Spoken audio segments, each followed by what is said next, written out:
Good morning students. बच्चों, आपके ICSE board के हिंदी व्याकरण में टॉपिक दिया है वाक्य परिवर्तन। वाक्य परिवर्तन को जानने से पहले बच्चों, सबसे पहले आपको वाक्य के अंग एवं संरचना को जानना आवश्यक है, तभी आप वाक्य परिवर्तन आसानी से कर सकते हैं। तो आइए देखते हैं वाक्य के अंग एवं संरचना में आगे क्या है। वाक्य कैसे बनता है। सबसे पहले वर्ण। भाषा की जो सबसे छोटी इकाई होती है वह वर्ण होती है। वर्ण मतलब ध्वनि। ध्वनि जैसे कि अ एक ध्वनि है, क एक ध्वनि है, क प्लस अ मिल करके क एक वर्ण बनता है, एक अक्षर बनता है, इसी को अक्षर भी कहते हैं। वर्णों के मेल से शब्द बनता है और शब्दों के मेल से वाक्य बनता है। तो आज हम पढ़ेंगे वाक्य। वाक्य की परिभाषा देखते हैं। वाक्य ऐसा सार्थक शब्द समूह जो व्यवस्थित हो और पूरा अर्थ प्रकट कर सके, उसे वाक्य कहते हैं। जैसे मैं आपसे कुछ कह रही हूँ, अगर वो बातें आपको समझ में आ रही है तो वो एक सार्थक वाक्य है। जैसे वह घर जा रहा है, ये एक कंप्लीट यानी कि एक पूर्णतः वाक्य है। वाक्य के दो अंग होते हैं, पहला उद्देश्य और दूसरा विधेय। उद्देश्य किसे कहते हैं? वाक्य में जिसके बारे में कुछ कहा जाए उसे उद्देश्य कहते हैं। जैसे मोहन चिट्ठी लिखता है। बच्चों, उद्देश्य जो होता है हमेशा कर्ता होता है, यानी ये पहला शब्द होता है। अगर इसके साथ कारक चिन्ह लगा हो तो वो भी होता है। जैसे मोहन चिट्ठी लिखता है तो मोहन इसमें क्या हो गया? उद्देश्य यानी कि कर्ता। विधेय क्या होता है? विधेय का अर्थ होता है कथन। विधेय वाक्य में उद्देश्य के विषय में जो कुछ कहा जाए उसे विधेय कहते हैं। जैसे मोहन चिट्ठी लिखता है, अब यहाँ पे चिट्ठी लिखता है जो है वो विधेय है। विधेय क्रिया होता है। वाक्य के दो भेद होते हैं, पहला अर्थ के आधार पर, दूसरा रचना के आधार पर। अर्थ के आधार पर वाक्य के 8 भेद होते हैं। पहला है विधानवाचक वाक्य, जिसे सरल वाक्य भी कहते हैं। दूसरा है निषेधवाचक वाक्य। तीसरा है आज्ञावाचक वाक्य। चौथा है संकेतवाचक वाक्य। पांचवा है प्रश्नवाचक वाक्य। छठवां है इच्छावाचक वाक्य। सातवां है संदेहवाचक वाक्य और आठवां है विस्मयादिवाचक वाक्य। ये वाक्य के 8 भेद होते हैं। अर्थ के आधार पर वाक्य के 8 भेद होते हैं। बच्चों, अर्थ के आधार पर वाक्य के 8 भेद होते हैं, जिसमें पहला भेद है विधानवाचक वाक्य। जिन वाक्यों में क्रिया के करने या होने का सामान्य कथन हो उन्हें विधानवाचक वाक्य कहते हैं। जैसे सूर्य पूर्व दिशा में उदय होता है, नव्या आज पढ़ेगी। यहाँ पर आपको 2 उदाहरण दिख रहा है। पहले वाक्य में सूर्य पूर्व दिशा में उदय होता है, ये आपका क्रिया के होने का संकेत दे रहा है। नव्या आज पढ़ेगी, यहाँ पर क्रिया के करने का संकेत है। तो बच्चों, विधानवाचक वाक्य को सरल वाक्य भी कहते हैं। इसमें कोई भी निषेधात्मक या आज्ञा सूचक कोई शब्द नहीं होता है। ये आपको एकदम सिंपल सा वाक्य एक मिलेगा, जिसमें एक कर्ता होगा, क्रिया होगा, एक कर्म होगा। दूसरा है निषेधवाचक वाक्य। जिन वाक्यों में कार्य न करने या न होने का कथन हो उसे निषेधवाचक वाक्य कहते हैं। इसी को नकारात्मक वाक्य भी कहते हैं। जैसे तुम आज विद्यालय मत जाओ, मैं घूमने नहीं गया था। यहाँ पर बच्चों देखिए, मत ये भी निषेधात्मक शब्द है और यहाँ पर नहीं ये भी निषेधात्मक शब्द है। बच्चों, इन वाक्यों में देखिए मत और नहीं शब्द जो है नकारात्मक शब्द है, यानी कि यह काम नहीं करने का बोध करा रहा है। तीसरा है आज्ञावाचक वाक्य। जिन वाक्यों में आज्ञा, आदेश, अनुरोध या अनुमति का बोध हो उसे आज्ञावाचक वाक्य कहते हैं। जैसे तुम कक्षा से बाहर निकल जाओ, आप यह ले सकते हैं। इस वाक्य में तुम कक्षा से बाहर निकल जाओ, इस वाक्य में आदेश दिया जा रहा है किसी बच्चे को कि तुम कक्षा से बाहर निकल जाओ। दूसरे वाक्य में आप यह ले सकते हैं, यहाँ पर अनुमति दी जा रही है कि आप यह कोई वस्तु है, आप उसे ले सकते हैं। तो बच्चों, आज्ञावाचक वाक्य में आदेश, आज्ञा और अनुरोध शब्द का विशेष ध्यान देना चाहिए। चौथा है संकेतवाचक वाक्य। संकेत का अर्थ होता है इशारा। जिन वाक्यों में एक क्रिया का होना दूसरी क्रिया पर निर्भर हो उसे संकेतवाचक वाक्य कहते हैं। जैसे यदि वर्षा होती तो हरियाली होती, यहाँ पर ये इस वाक्य पर ये दूसरा वाला वाक्य निर्भर है। ऐसे वाक्यों में समुच्चय बोधक शब्द से जोड़ करके, जैसे तो है यहाँ पर जोड़ा गया है, तो यदि वर्षा होती यानी कि वर्षा होने पर हरियाली होना निर्भर है। रात होगी तो तारे निकलेंगे।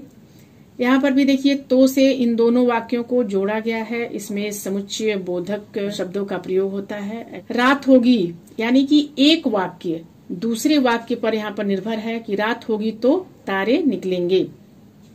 प्रश्नवाचक वाक्य, जिन वाक्यों में प्रश्न किया जाए उन्हें प्रश्नवाचक वाक्य कहते हैं। जैसे तुम कहाँ जा रहे हो, क्या वह घर आ गया, किसको घर जाना है आदि ऐसे शब्द बहुत मिलेंगे जिससे आपके प्रश्न पूछे जाएंगे।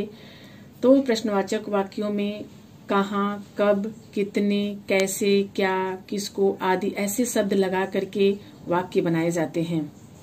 छठवां है इच्छावाचक वाक्य, जिन वाक्यों में वक्ता या लेखक की इच्छा, आशा, शुभकामना, आशीर्वाद आदि का बोध हो उसे इच्छावाचक वाक्य कहते हैं। जैसे आपकी यात्रा शुभ हो, इसमें शुभकामना दी गई है। भगवान तुम्हें दीर्घायु करें, इस वाक्य में आशीर्वाद की बात की गई है। ईश्वर करे रमेश जल्दी ठीक हो जाए, इसमें इच्छा जताई जा रही है कि रमेश जल्दी ठीक हो जाए। सातवां है संदेहवाचक वाक्य, जिन वाक्यों में वक्ता प्रायः संदेह की भावना प्रकट करता है उसे संदेहवाचक वाक्य कहते हैं। संदेह का मतलब होता है शक, डाउट। जैसे शायद मैं पास हो जाऊं, यहाँ पर शायद शब्द ही बता रहा है कि शक हो रहा है उस बच्चे को कि मैं पास हो जाऊं। इस वाक्य में संदेह जताया जा रहा है कि शायद मैं पास हो जाऊं। संभवतः वह आज बाजार जाएगा, मतलब अभी ये शक है। ऐसे वाक्यों में संदेह है कि वह बाजार जाएगा कि नहीं। शायद आज वर्षा होगी। ऐसे वाक्य जहाँ मिले वहाँ जहाँ संदेह हो वहाँ पर संदेहवाचक वाक्य होता है। संदेहवाचक वाक्य में आपको शायद, संभवतः इस प्रकार के शब्द अवश्य मिलेंगे। आठवां है विस्मयादिवाचक वाक्य, जिन वाक्यों में विस्मय, हर्ष, शोक आदि के भाव प्रकट हो उसे विस्मयादिवाचक वाक्य कहते हैं। विस्मय का अर्थ होता है आश्चर्य, हर्ष का अर्थ होता है खुशी और शोक का अर्थ होता है दुख। जैसे वाह तुम बहुत अच्छा खेले, ओह तुम्हें चोट लग गई। वाक्यों में हर्ष और शोक जैसे भाव व्यक्त हो रहे हैं। बच्चों, अर्थ के आधार पर हम लोग 8 नियम को पढ़ लिए हैं। विधानवाचक, निषेधवाचक, प्रश्नवाचक, संकेतवाचक, संदेहवाचक, इच्छावाचक, आज्ञावाचक, विस्मयादिवाचक, इन सारे नियमों को पढ़ लिया गया है। अब अर्थ के आधार पर इसका वाक्य परिवर्तन किस प्रकार होता है, आइए इसे देखते हैं। आपके परीक्षा में विधानवाचक वाक्य को हो सकता है निषेधात्मक वाक्य में पूछ लिया जाए, हो सकता है प्रश्नवाचक वाक्य में पूछ लिया जाए, प्रश्नवाचक को संकेतवाचक वाक्य में पूछ लिया जाए। इस तरह से आपके प्रश्न पूछे जाएंगे। आइए देखते हैं किस प्रकार अर्थ के आधार पर इसका परिवर्तन हुआ है। तुम घर जा रहे हो एक विधानवाचक वाक्य है, एक साधारण वाक्य है। इसे निषेधात्मक वाक्य में बदलने के लिए तुम घर नहीं जा रहे हो, यहाँ पर नहीं शब्द का प्रयोग किया गया है। नहीं शब्द के लगने से ये निषेधात्मक वाक्य बन गया है। प्रश्नवाचक वाक्य, क्या तुम घर नहीं जा रहे हो, यहाँ पर देखिए ये क्या लगने से यही वाक्य अब ये प्रश्नवाचक वाक्य में परिवर्तित हो गया है। संकेतवाचक वाक्य में क्या होता है, इशारा किया जाता है, एक वाक्य दूसरे वाक्य पर निर्भर होता है। अब यहाँ देखिए वह बुलाएगा तो तुम घर जाओगे, यहाँ पर तो समुच्चय बोधक शब्द से इसे जोड़ दिया गया है। एक यहाँ देखिए वह बुलाएगा एक वाक्य है, तुम घर जाओगे दूसरा वाक्य है। अब एक वाक्य जो है दूसरे वाक्य पर ये आधारित है। संदेहवाचक वाक्य, ऐसे वाक्य में क्या होता है, शक होता है, तो शायद वह घर जा रहा है। यहाँ पर शक है कि वह घर जा रहा है, शायद वह घर जा रहा है। इच्छावाचक वाक्य में क्या होगा, तुम्हें घर जाना चाहिए, यहाँ पर इच्छा जताई जा रही है कि तुम्हें घर जाना चाहिए। आज्ञावाचक वाक्य, तुम घर जाओ, यहाँ पर आदेश दिया जा रहा है कि तुम घर जाओ, यानी कि आज्ञा दिया जा रहा है। विस्मयादिवाचक वाक्य में अरे तुम घर जा रहे हो। तो इस तरह से हम वाक्य परिवर्तन कर सकते हैं। एक ही वाक्य को किसी भी वाक्य में, चाहे वो निषेधात्मक वाक्य हो, चाहे प्रश्नवाचक हो, संकेतवाचक हो या संदेहवाचक, किसी भी वाक्य में परिवर्तन करने के लिए आपको परीक्षा में दे दिया जाएगा और आपको परिवर्तन करना होगा। रचना के आधार पर वाक्य के भेद।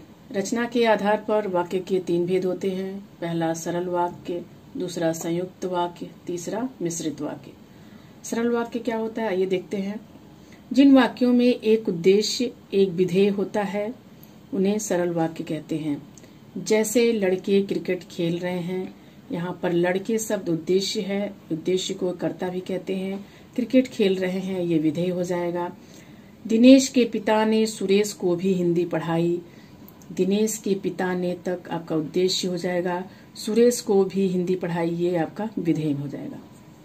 बच्चों, सरल वाक्य एक सिंपल वाक्य होता है, इसमें सिर्फ कर्ता, कर्म और क्रिया से ही मतलब होता है।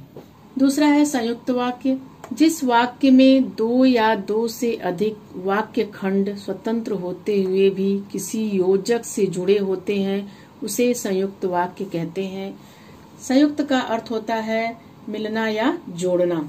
बच्चों, संयुक्त वाक्य में प्रत्येक वाक्य स्वतंत्र होता है, यहाँ यह एक दूसरे पर निर्भर नहीं होता है और इसको जोड़ने के लिए बीच में संयोजक अव्यय का प्रयोग किया जाता है, यानी कि योजक शब्दों का प्रयोग किया जाता है।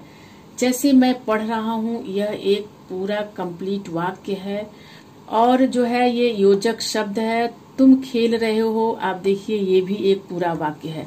तो ये 2 वाक्यों को, ये 2 स्वतंत्र वाक्यों को जोड़ता है, इसे ही संयुक्त वाक्य कहते हैं। दूसरा उदाहरण है, राम गरीब है परंतु ईमानदार है, वह अमीर है फिर भी सुखी नहीं है। राम गरीब है एक पूरा वाक्य है। अब इन दोनों वाक्यों को जोड़ने के लिए बीच में योजक शब्दों का प्रयोग हुआ है।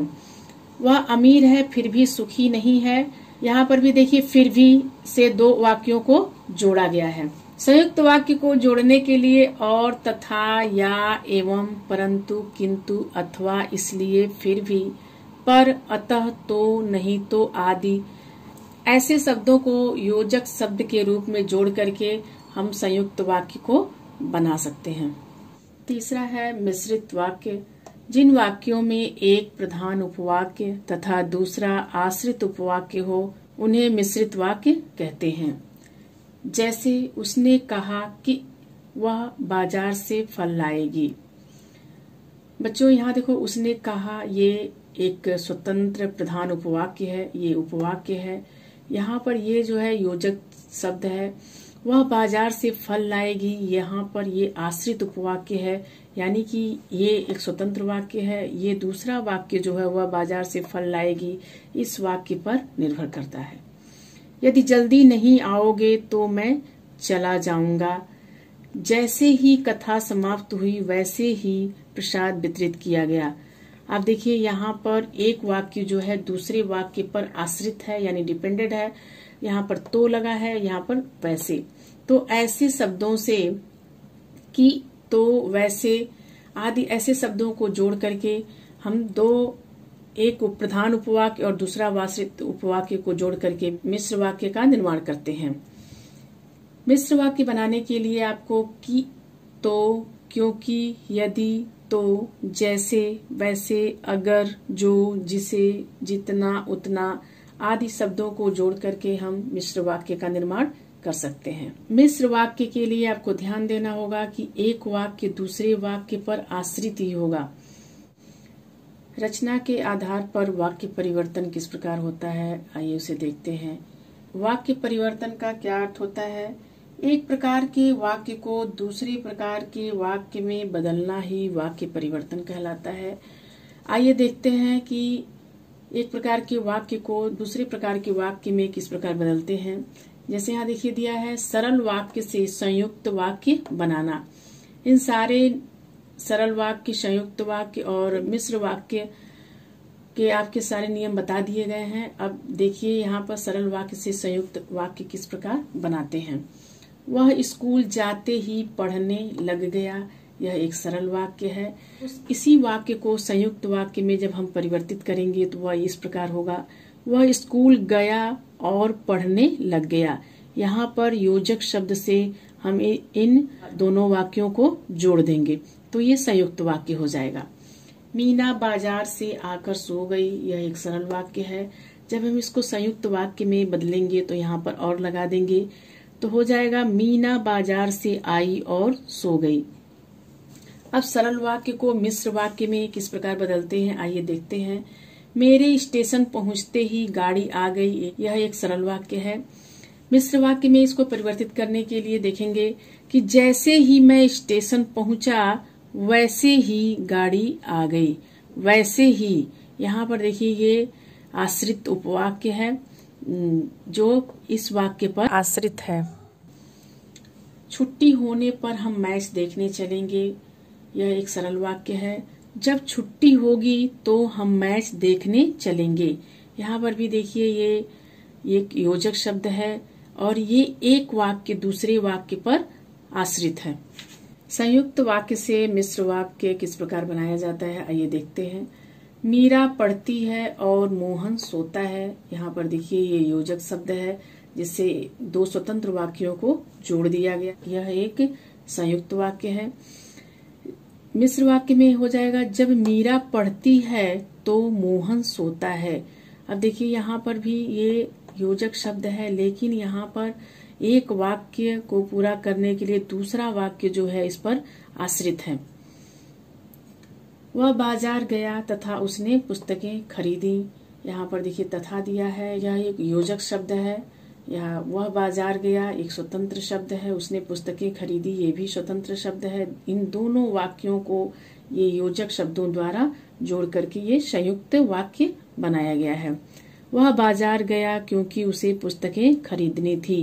यहाँ पर भी देखिए यह उपवाक्य है और यह भी वो उपवाक्य है और एक वाक्य जो है दूसरे वाक्य पर आश्रित है। इसके द्वारा यह एक वाक्य जो है दूसरे वाक्य पर आधारित है। वह बाजार गया क्योंकि उसे पुस्तकें खरीदनी थी। बच्चों आपको वाक्य के अंग एवं संरचना के सारे नियम बता दिए गए हैं और किस प्रकार एक वाक्य का दूसरे वाक्य में परिवर्तन किया जाता है इस नियम को भी बता दिया गया है। आशा करती हूँ कि यह टॉपिक आपको अच्छे से समझ में आ गया होगा। धन्यवाद।